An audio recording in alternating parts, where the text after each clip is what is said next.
All right. So I guess maybe to start with,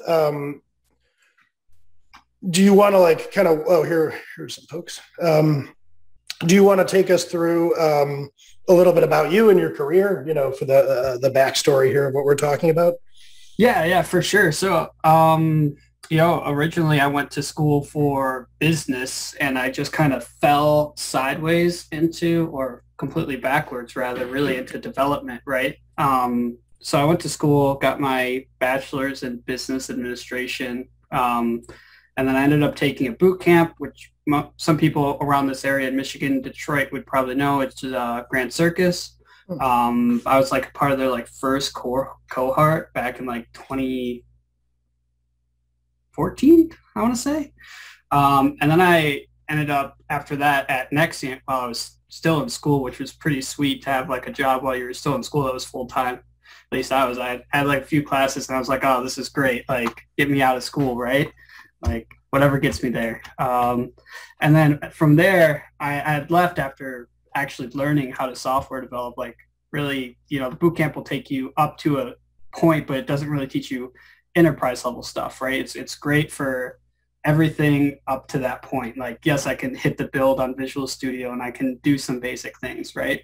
And maybe I know what the difference between a value type and reference type is, right? Hopefully. And then from leaving Nexient, I went to another company in Detroit, which was called Meridian Healthcare. That was owned by the Cottons. And I don't think it is anymore. I think it's like WellCare or something.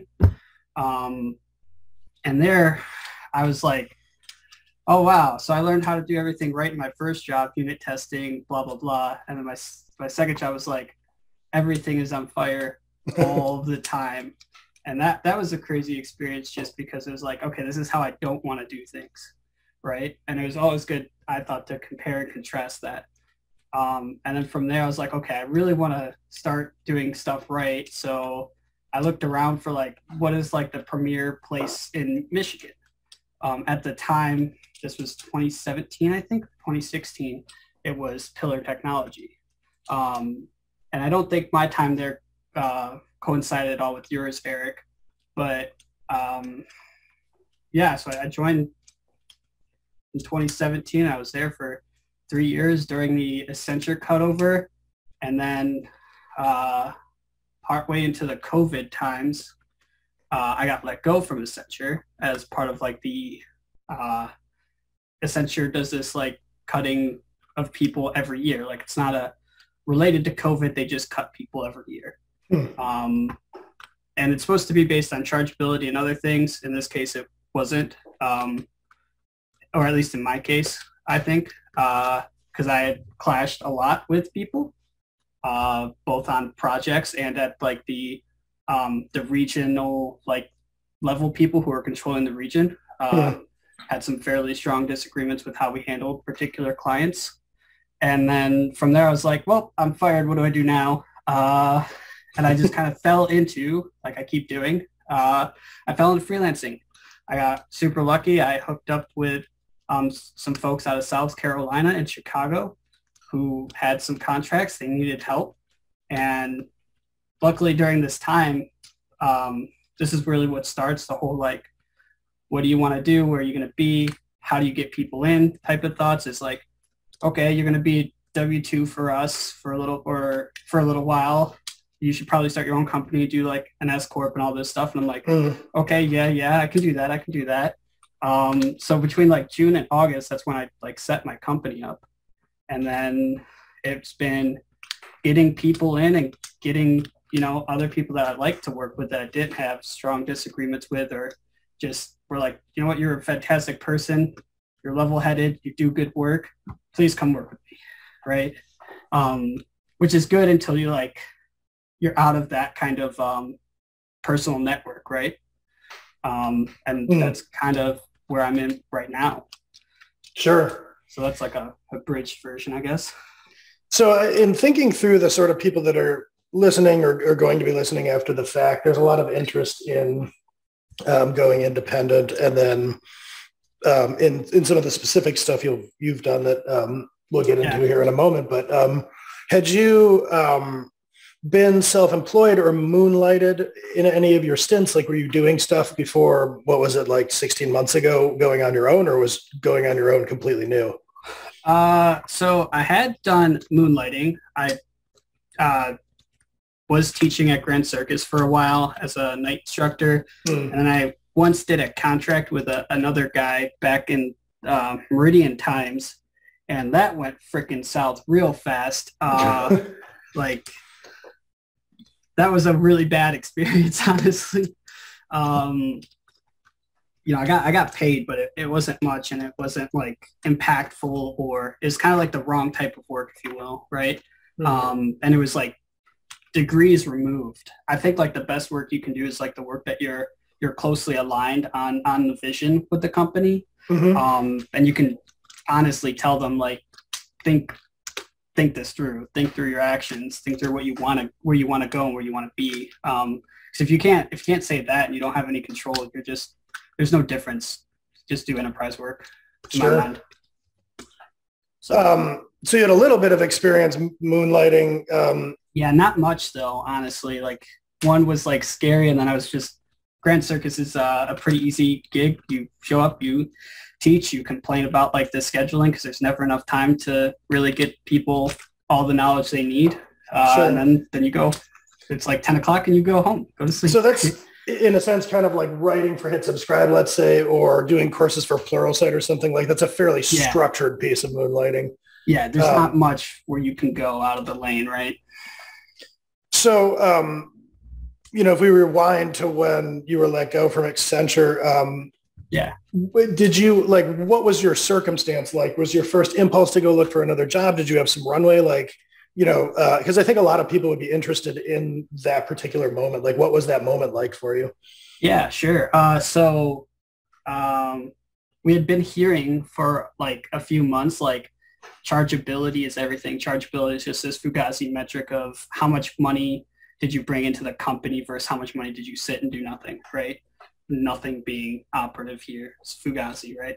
Oh, and for context, I want to mention, so for people listening, Accenture is a consulting firm. So this is, you know, billable work to the clients. Yes, is what we're talking about. Exactly. So there's a few months leading into my departure, or whatever we want to call it. There was a bunch of talk about make sure your chargeability up, make sure your chargeability is up. And I was like, oh, this is great. I'm at like 94%. This is fine. So I didn't really think about it until like the cascading started to happen. I don't know a better word to put it. So you kind of were hearing about people in Iowa being let go, people in Ohio being let go. And then it came Michigan's time, and it was like, oh, I got the call. Well, there it goes. So I didn't really have much of a forewarning, but I did have, which was nice, 2 weeks to kind of figure out what I wanted to do. And they paid for it. They're like, hey, you don't have to work. Like, find this time to get a job. Like, that's cool. And that was nice of them. But I was like, I still wanted to do work because I was working on something kind of cool. So I was like, I'll just work. I'm not worried about a job. Like, you can get a job right now in that market, even during COVID. Even right now, I think it's, if you have a good skill set and you can talk your way through an interview, even, you know, the crappy ones, you can get by, right? And at that point, so I didn't spend my 2 weeks wisely, and I started getting on like Stack Overflow jobs. Started getting on LinkedIn jobs, and I had like a few different places where I thought I was going to go, like in terms of enterprise. So I was really leaning that way. And it wasn't until the folks out of South Carolina that I ended up working with, like, they just had like all of my technology check marks, serverless programming, C#, Blazor, like new cutting edge stuff that I wanted to be a part of. I was like, that's where we land here. Like, I don't want to do Java. I don't want to just be one server person or doing X, Y, Z, and enterprises will at least give me a lot of freedom. Because at the time, I think I was a third person. So it was me and two other people, one in South Carolina and one in Chicago, working on this contract, which was cool. Like at that level, when you have like some kind of safety in terms of like, yeah, I could disappear overnight, like whatever, but like we've been here for a little bit. So it feels like almost a normal job, but you have way more control over the technology and how you're doing the work. Like that summer was like probably my best summer of working. I was like so much more relaxed and so even keeled. I was like, oh, this is fantastic. Why would I ever change this? So it was, did they find you through Stack Overflow or? Yeah, that was Stack Overflow. And since then I keep looking at Stack Overflow, hoping to find like another gold nugget like that. But I've not had any luck. And I think that comes down to like how recruitment in the industry is really handled. It kind of sucks, right? You offer to pay $80 an hour. You tell a recruitment firm that they want to take $20 an hour. And then you're left with, well, this isn't the level of developer I wanted. Why can't you guys find the talent that I need? And that's kind of bad. Sure. It seems hard, like in this space when you're trying to ramp up, and like every person when you're small is so pivotal, right? You can't really make mistakes in the hiring process or contracting process, subcontracting process at this point. I find, one bad person, one really toxic person, and the client is gone. So sure. So you hooked on kind of with a couple of people doing contract work, and what was that relationship like? You were a subcontractor. Were they paying you, or did you work direct with the client? Yeah. So at that time, I was a subcontractor. My company still subcontracts with one of them. And during that time, we were still like layers removed from the main contract, or at least one of the main contracts. So it was like main company, subcompany A, subcompany B, and then the company that I was subcontracting for. So I was like way down here. Interesting.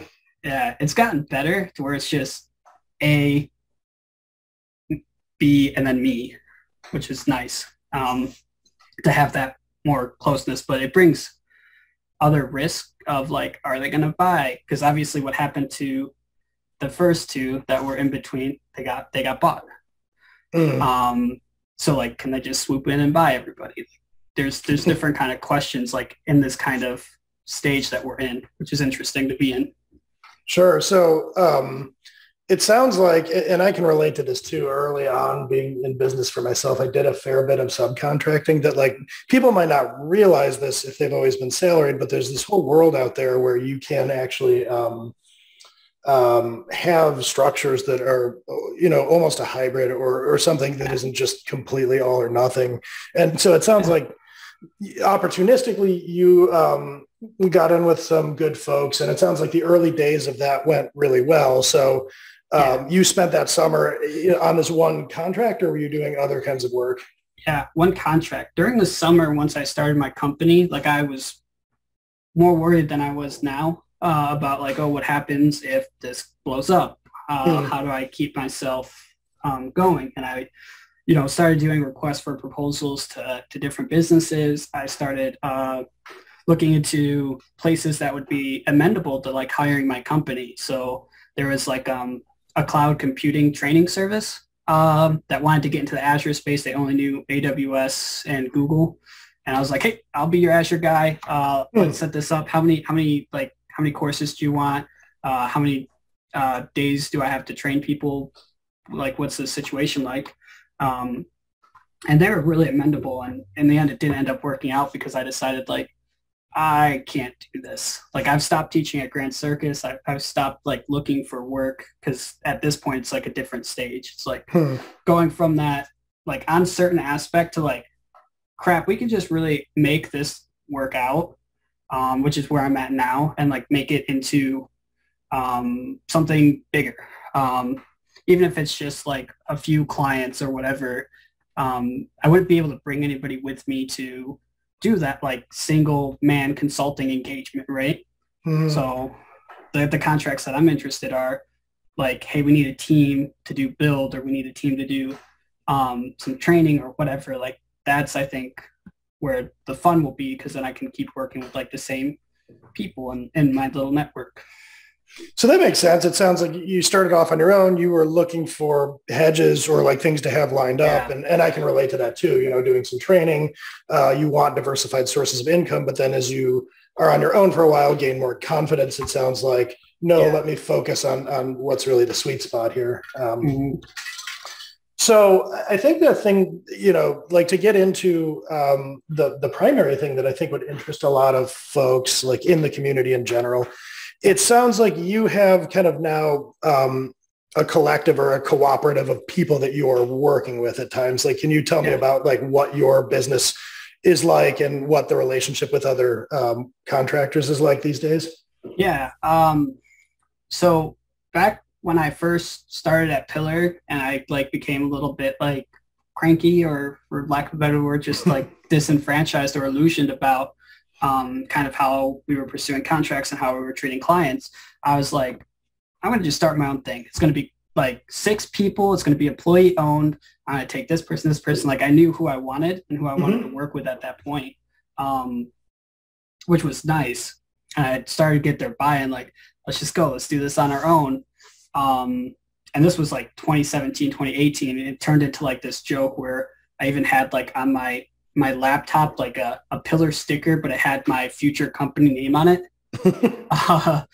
So from that point, once I started to like need people for this, I know who to reach out to. And it became like, well, how do I get them in? Like I could subcontract them to me, which probably would have worked. I would have had like a lot more overhead. I think like if you don't have a company doing payroll and a company who can really work with QuickBooks and actually want to be on the phone with like QuickBooks or whoever your accounting software is, like that's a huge time sink, right? To make sure everybody is funded and then making sure like you have a reserve in your bank and you're being fiscally responsible. Like what if I don't get paid for this month? What happens to the people downstream of me, right? I think those are just regular business owner questions that you have to think through based on like when you're getting paid and when okay, they might have been late. So really, when is it late versus not being paid? Right.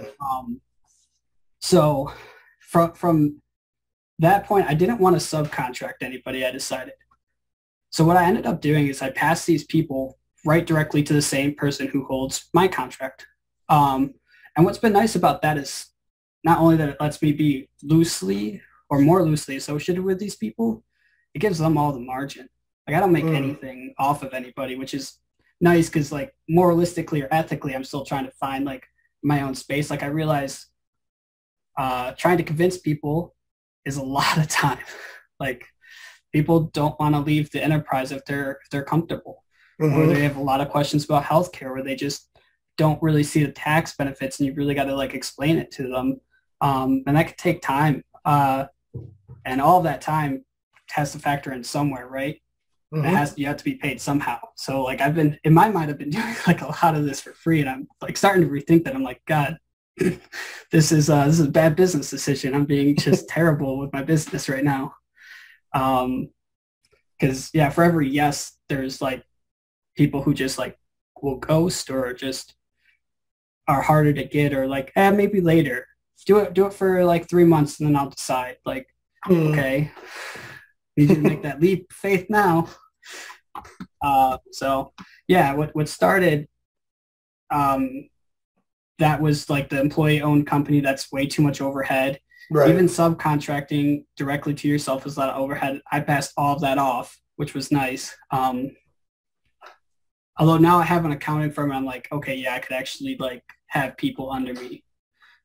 So we'll see how that plays out in the future. I have looked into something that might be interesting to people here. It's called a Series Corp, a Series LLC. They're not legal. Well, they're not legal everywhere. They just haven't had case law. So each state has to decide. Michigan has not decided. And I was trying to see if people would be interested. Like, let's create whatever the company's called. It could be my company name. It could be whatever. I don't care. And my company can be one small portion under it as an LLC. And then everyone can have their own contracts. Just hire each individual business within that larger organization. The tax benefits are there. That stuff makes a lot of sense. But it's kind of like a wait and see. Like you don't want to really do it and have your business made in Michigan and then the courts rule no. Right? That's a bad time and then having to figure that out. So you could do it in New Jersey. I know that. I was talking to a lawyer in New Jersey who had set it up. But that also breaches like a level of trust and comfortability among everybody because you're really beholden to what's the ownership of the parent company and how do you decide that rather than like the individual ones. Individual, you could be 100%, but maybe you're only at 5 at the top level. Are you comfortable with that? Like if you have 10, 20 people, how does that effectively scale? Right. At like 5 seems okay.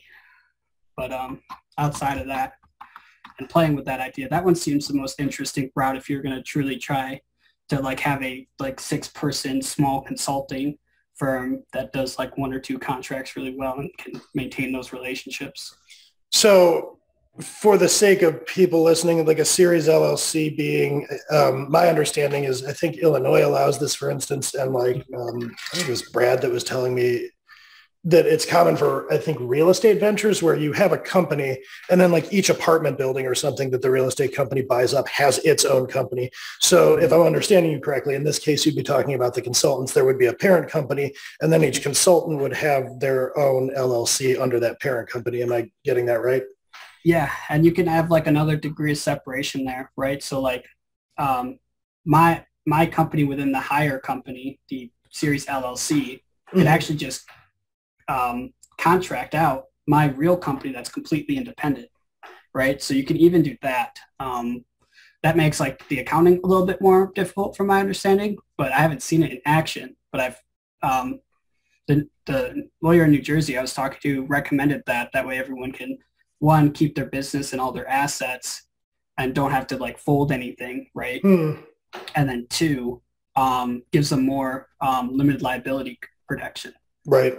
So on balance here, what you've been doing, if I may summarize, is essentially finding people that you like and want to work with that are out there and contracting, and then you find work that's more than just you can take on. And then you go to these, friends and people in your network and say, hey, let's do this together. But at the moment, all you're really doing is introducing them to the client as another contractor. So you're kind of doing ad hoc collaboration. Is that right? Yeah, right now it's mostly ad hoc collaboration. I'm not sure how much I'm allowed to say. There are things in the work, as there always are, about like turning this into something more permanent, turning it into a more robust consulting firm and offering. And then what does that look like for people? Can you still, could you make it to where do you spin into like a LLC or a series LLC, or can we do like something else? And those are some waters that me and folk are treading right now and asking ourselves, like, really, what can we do? Can we combine things from the client's perspective too? Like, I have this client, you have this client, I have these clients. If I tell them we're kind of merging or thinking about doing something, how do you spin that, right? It's like, well, for business continuity, if I get hit by a bus, you got other people who can take care of you. So that looks really good for you, I would hope. But so like right now it's an evolving landscape. And where I kind of picture us going like long-term, or my own hopes, is that, senior level folk who been in the industry a while and want to keep having their own things, have multiple contracts, but still want to work in like this kind of almost network. That's all good. Like, we can handle that. We can give you most of the margin, and then bringing on like more junior level resources as actual, like, whether that's still subcontractors, or my hope is still like employees, so they can really have some safety net around them and feel good about doing it, versus, well, I could just go to Ford and, sit on my 401k and all of those benefits that an employee typically wants. Sure. But I think like that's the hard thing, is like once you have this kind of consolidation of a lot of talent, it has to spin into something. Right. Maintaining like the loose collective and maintaining all of the balls in the air, so to speak, between different people. And, this guy wants to go work on this. This other person's thinking about this contract. Like that starts to be like, I gotta lock some of these people down somehow. Yeah. Quite frankly, like, because we need the help on this. We need the help on that. But at least not in a way that's, stifles creativity or like really traps them, but to where they can still go out and do different things. Because I think the illusion that's destroyed with like freelancing or grabbing a contract is like how much time is just wasted in the enterprise, right? Like you can take three contracts on at like 30, 35 hours building, but get all that work done without too much of a problem in a 7-day week, right? 7 days is obviously not sustainable, but like depending on what the work is and how skilled you are, there's no reason you can't take on more work till like you're actually at 100% capacity and you're making what you really should make instead of twiddling thumbs at enterprise waiting for QA or BA or whatever manager to do X, Y, or Z. So do you, I'm trying to think how to ask this, but so it sounds like there's probably some, economies of scale that could be realized if you have a loose collective of people, everybody's solving bookkeeping, everybody's solving taxes. Yeah. So are you looking at this? I guess I'll flip into this. One of the things I had noted to ask about was, so there's a decent cross-section of people in the community that have read a book that I wrote called Developer Hegemony. And one of the things I talked about there was a vision I had for like small application development consultancies that operated the way law firms do, where you have partners and then you're kind of more delegating things like books rather than having managers above you. Do you foresee, like, is that thing that I kind of thought might happen 5 years ago? Do you see overlap there with what you're doing? Does that kind of fit what you're looking to create in some way? Yeah, I think the hard part and the hard question is for that is everything's based on trust. So if you ever get into like a partnership with somebody and you're looking to form a company, like say me and Eric want to go take on this client would just like us to be one company. So let's start a partnership 50-50, right? That's a lot of trust, right? You could mess it up, I could mess it up, or something could happen in your life, something could happen in my life, and then it's how maintainable is that? So when you add that kind of conflict or potential for things to go awry and that level of trust you need across like 6, 7, 8, 9, 10 people. I have 14, I think, right now who are doing this with me. I guess I'd be 15, plus the 2 people who started it. It's kind of like so many relationships and so many things happening in everybody's life, and I think what you said is like economies of scale on the bookkeeping. Yes, bookkeeping is so much better when it's just one person. It's very easy. Healthcare is a personal choice, right? What you do with your retirement, personal choice, right? But once you get into like that partnership, and maybe you could have like 4 or 5 partnerships to scale. I don't know what that looks like. Maybe I'll get to find out.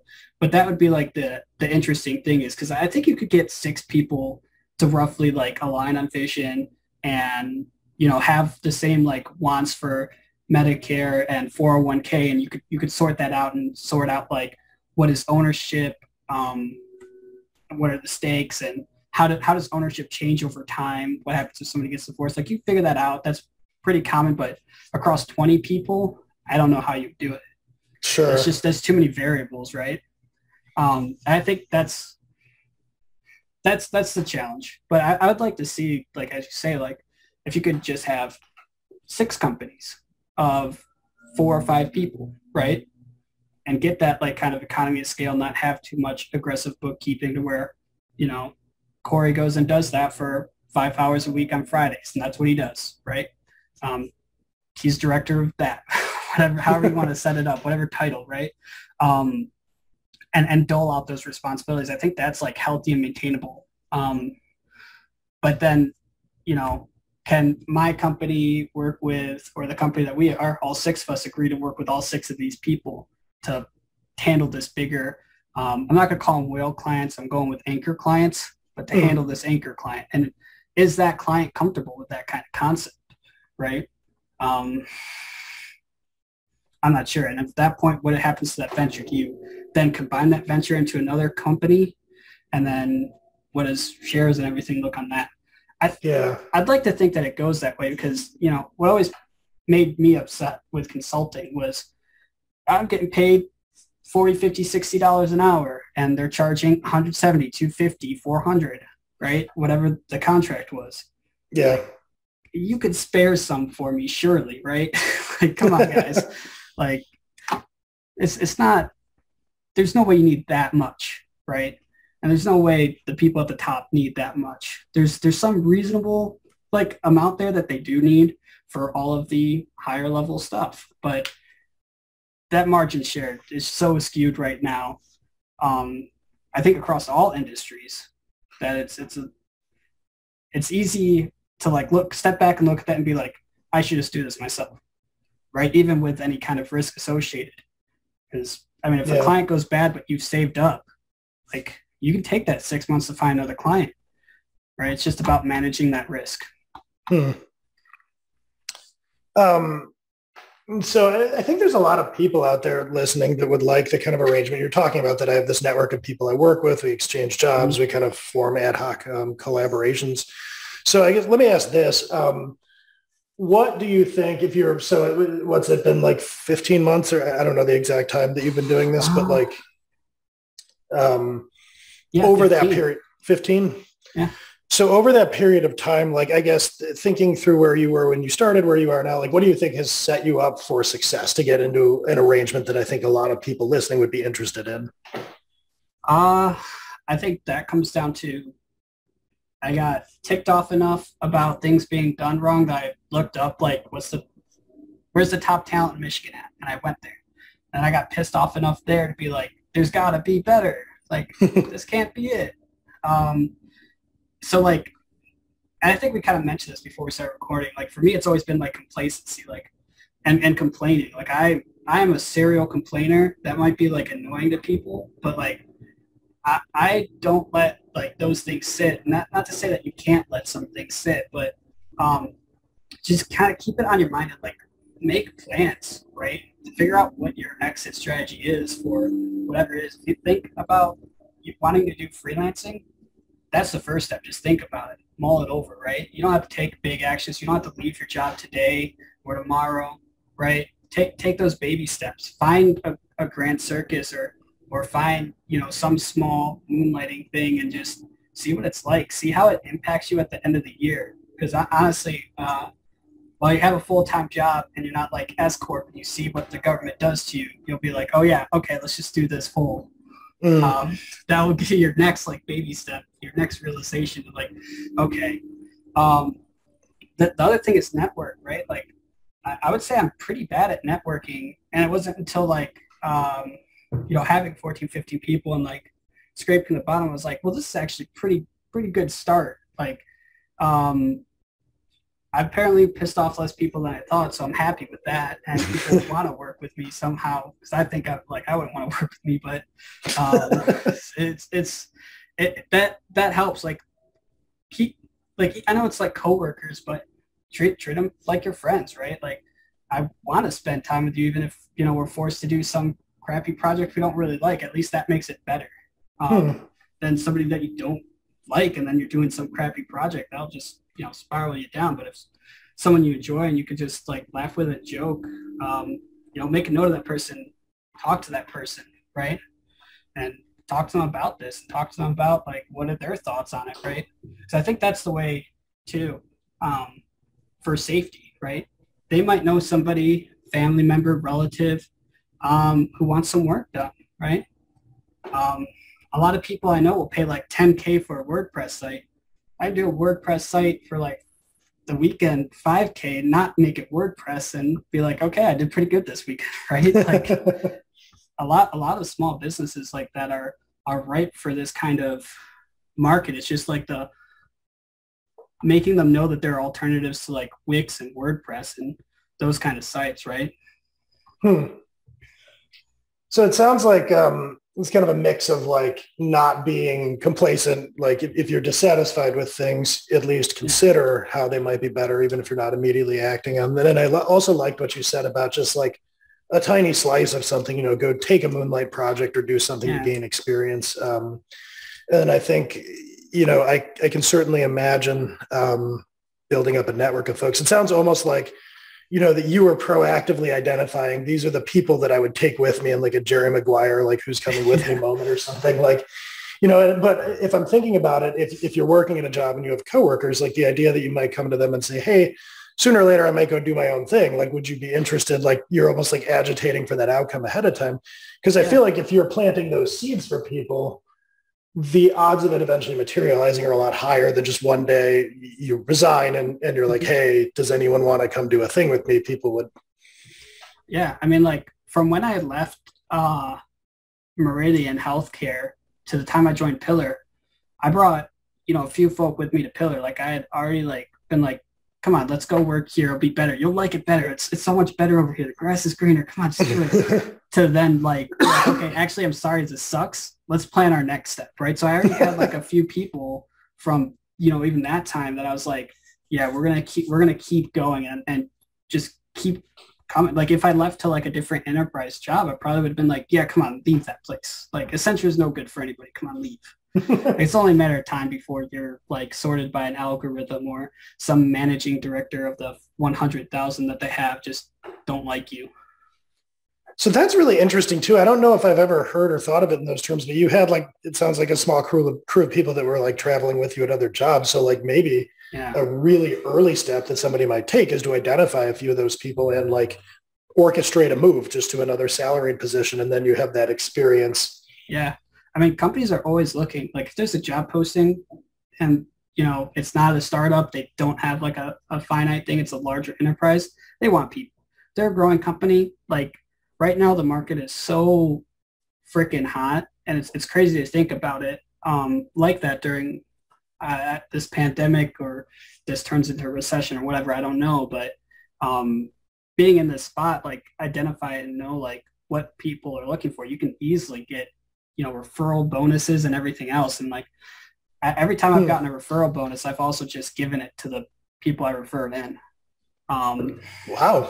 Nice. Because, well, I think that that's moral like ambiguity. Like I'm paying or I'm getting paid because I gave you this person or I just want to work with them. Like there's got to be like some cutback to that person or whatever. Like I shouldn't profit off my friends like that. Right.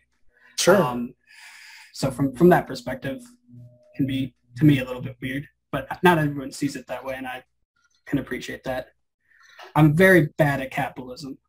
Like I was sitting down with my accountants when we were first going over the Series LLC stuff, and they were like, "Why are you doing this?" It's like I just want people to make money and just like want to keep working together. Like that's what I find enjoyable is just working with the people that I like. Like if you're going to do like a household project, like we do a bathroom or do anything but cut your lawn, right? Like if you could have a friend come over, have some pizza and beer and just chill while you do the work, it makes the work so much better. There's no reason why work can't be like that.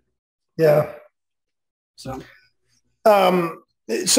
in terms of like what your experience has been, do you have any particular like regrets and or like best experiences from going off on your own?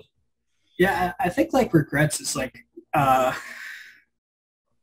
not appreciating like the different phases of stuff so much and like planning it out as much, right? Like I'm not exactly somebody who has a plan until I need a plan. So like going from like, cool, I can sit here, I can do work and I'm listening to my music and I'll have managers over me and I'll touch base with this guy like once a week. It's great. Right? That much freedom to going like, hey, we need like so many people and we're going to start this new project and all of this like extra stuff that I didn't think about and I didn't really give forethought into it, right? Like there are different ways, you know, I could have taken things and I probably would have done it differently, right? I probably would have just taken on that let them be subcontractors out to me. Just don't make any margin off of them, and keep everybody in-house. And then maybe I'd have a stronger case at that point for like a series LLC, or and maybe I wouldn't be thinking about things like so much from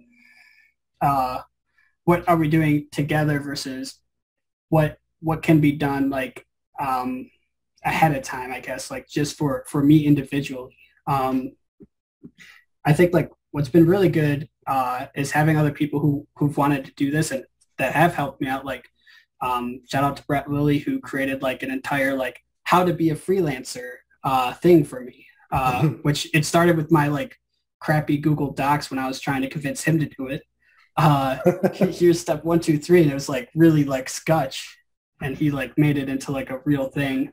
And I think tapping, like another regret I have is not tapping other people's networks. There's like some like trust aspect, but once you like grow out of your immediate network, like you have to start trusting other people's networks, right? Like I trust this person, I can surely extend some trust to somebody they trust, right? That doesn't seem like such a hard thing, but for me, like that is like that secondhand type of trust, or there's like some doubts and there's like, oh, are they going to be good? What does this mean? Are they going to fuck us? Sorry, I don't know if I can swear. But like that, like I just don't know. So like for me, like it's like letting go of that and like actually letting people like help me out. Like I don't need to be on every like first initial call explaining things about freelancing and how good it is and why you should do it. Like I don't need to be a spokesperson for it to like this thing that's growing, at least all the time. Cause I mean, for me, I need a break, right? At some point. Yeah. I have the same like pitch, like so many times, like, oh, I can like hear it in my head right now. I could certainly see the regrets. I mean, I just think of over the years being in business for myself, there's a lot of like regret of hindsight, like, you know, had I known now or then what I know now. So I think like there's a lot of, you know, uncertainty going into something like that, and you figure things out. And then there's moments of like, I can't believe that ever worked or what have you. But I mean, it sounds like it's been for you, you know, on balance, quite successful to go from, a job to newly freelancing, and now to kind of, you know, orchestrating a whole bunch of other people, whatever that structure looks like, to have a group of people. Because I think that a lot of people go freelance and then they're always waiting for that moment when they can first subcontract or create like a bigger project. And you came to that pretty quickly, it sounds like. Yeah, I got lucky with the people who were already, you know, freelancing for a while. Like that has its downsides too. If you stay out of the enterprise for too long and you're not like appraised of like the going is on and you don't have a network, which is where I found my value, you know, with the people that I work with, is they have a network, but they're all doing their own things and they've been doing their own things for so long, right? Whereas, you know, my network's like fresh and like filled with like angst at Accenture or whoever they're employed at. So, you know, that makes it a quite easy sell from that perspective. But yeah, I think too, to your point, is that when you're thinking about like your network and what the value add can be, you have to think about it like outside of yourself. You have to treat people like, well, like there's no reason, like the money's there in this field. Like everybody can have some of the money, right? You don't gotta like hoard it. And like if you're somebody who's like freelancing and like just waiting to subcontract, that's what I would say is like, you know, just treat those people well, share them with the margin, be upfront with them, because you don't know what they can bring to you. You don't know if they could help you, like, and they might be interested in continue working with you and bring you a contract, or help you like hire in because your small contract turned out large because whatever, like they had to fire their in-house IT or whatever the heck happens, right? So that's where I'm at with it. I think from like how do you build up that trust, and I guess just like extend it, even if they're just like subcontractors and you want to make money at the end of the day and you want to retire at 40. So you got to get to like $2 or $4 million in revenue. And how do you do that? Well, you charge $150 an hour because you're beating people like Accenture, but you're only giving $80 an hour, right? You do better. Not to get on like a moral high ground, but you know. Yeah, I mean, well, I think that like, so in the book I'd written that I was alluding to too, I talked about whether it's, consulting or the enterprise, that like all those layers of management that wind up on top of software engineers in the corporate world create, rightly or wrongly, all this need for margin to pay all these salaries, and that you have a lot more flexibility going off on your own when you own all of that margin. Yeah. I guess one last thing maybe, and this just occurred to me almost ad hoc in the conversation here, but would you recommend, I'm just picturing the variety of people that are going to listen to this or are listening to this in their roles. Would you recommend going to work for a consulting shop as a springboard to the kind of thing you're doing? So like, do you attribute much success to going to work for a consultancy like Pillar/Accenture? Like, would you have been, are you better equipped for having done that? Is that a play that somebody might make to go work for a company like that for a couple of years? Yeah, that's interesting. I never really thought about it like that. Like, there's definitely a lot of overlap with there in terms of like client engagement, but it depends on like where you get to sit within that consultancy. For me, that built the drive of like, yeah, being here, being team lead is not enough. I need to be here, right? I need more control to do more good for the client and to like really realize what the client is actually asking us to do instead of, people who are 10 times removed making decisions. So yeah, that I wouldn't say it would hurt. Like any kind of experience can't hurt you, right? Like whether that's your like own life experience outside of work or going and joining a consulting firm. I say you got to be careful with those consulting firms. They're everywhere. They don't always sell what they promise, and you can just become another cog, and that can be like a very bleak place to be. So I'd just like hazard it with that. It could be great. It definitely teaches you like client speak and how to interact with the client and try and figure out what the client wants versus what should the product be, right? Both of those are valuable skill sets, working on a product for a long period of time and managing it and watching it grow versus helping somebody else do the same thing or set up their whole shop or transform their organization from, hey, we just sell trailers to, yeah, we sell trailers online. We've always been online. What's going on? We're agile. Don't worry about it. Right? So I think that's all the questions that I had. I was particularly interested to talk to you just given the nature of what you're doing and how I think that interests a lot of folks in the community. So I'll throw it open now to Q&A. Does anybody have anything that they want to ask? I think you can all unmute yourselves. Yeah, I'd like to ask something if it's okay. Yeah. Sure. Okay. Hi, I'm Tomáš. I've been freelancing forever. Well, not forever, actually. It's only been like 10 years. But the one thing that I'm most interested in is how do you go from, having, let's say, even, 2 or 3 clients at a time to taking in more work than you can handle yourself, and thus, having the incentive to actually build a team. I mean, organically. I know I can set up a website and that's one of the things I'm planning to do and, pretend I'm a big company already and then trying to get the work. But let's say I'm just subcontracting like you were, right? And I just want to, scale up.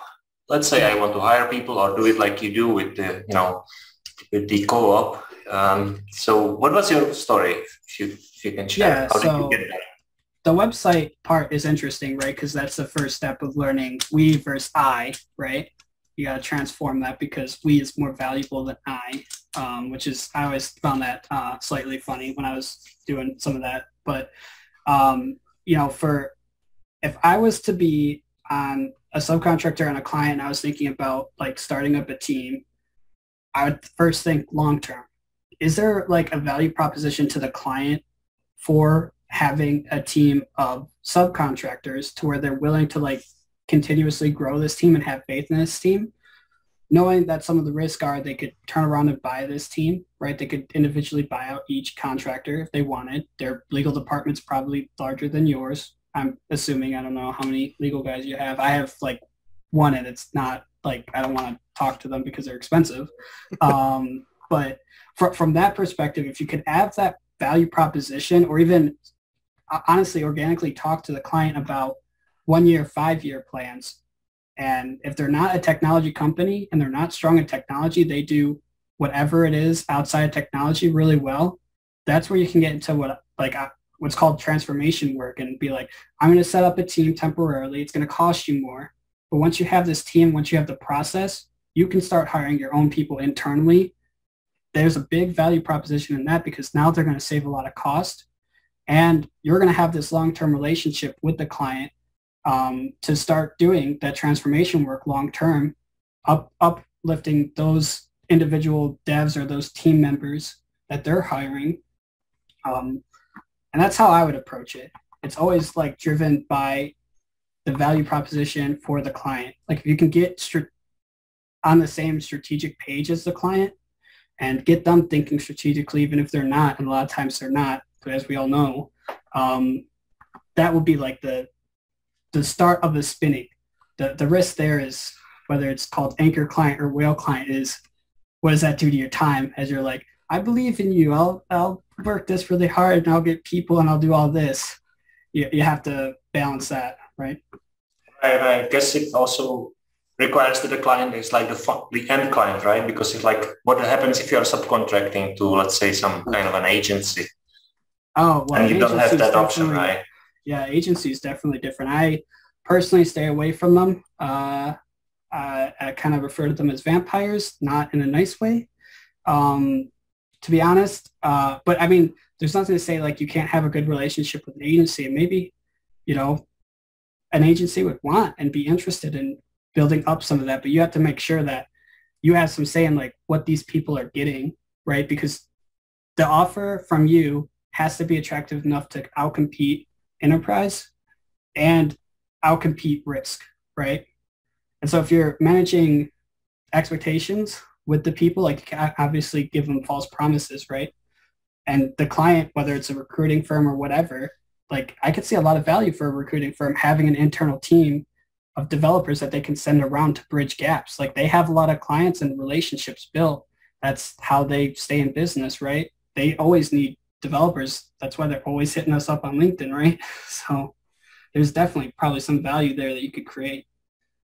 And that could be successful in and of itself, right? So it sounds like the play to go from individual to bigger is to sort of what you're saying, if I'm understanding this correctly, is to look at your client and assess and figure out like, what could they use a team for in essence? Like, is there a use case here to build a team? And then you become the one to do that. So it would be, I guess, upselling existing clients, if you will. Sounds like the most promising. Probably. I mean, in theory, you have a relationship, right? So I don't think anybody's ever, at least I hope, nobody ever gets mad about somebody asking them questions or making them think a little bit. Hopefully a client sees that and they're like, oh, this person could be more than I'm giving them credit for. And what can we do there, right? Because I'll be honest, like a lot of clients or people who want to be in the technology space, they've read a blog post. Have no idea what they're doing. They just want it, right? Machine learning is just a word. AI is just a word. At the end of the day, they just want to be able to be like the visionary, if you will, and have ideas. To them, it doesn't matter how they get those ideas a lot of times, right? If it can realize profit for them and their company over time, like that's a hard no. They just have to have the trust that you can make it happen, right? Other questions?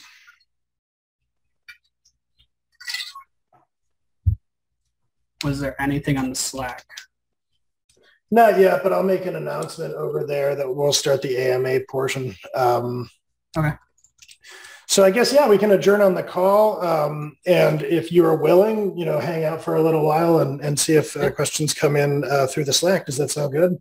Yeah. I'm got all day freed up for this, so no problems there. Great. Well, I'll say live, thank you for your time. I've enjoyed the interview. Hopefully this is interesting to folks listening and to the folks that will listen later on the YouTube video. So thank you very much. And we'll see you over in the AMA.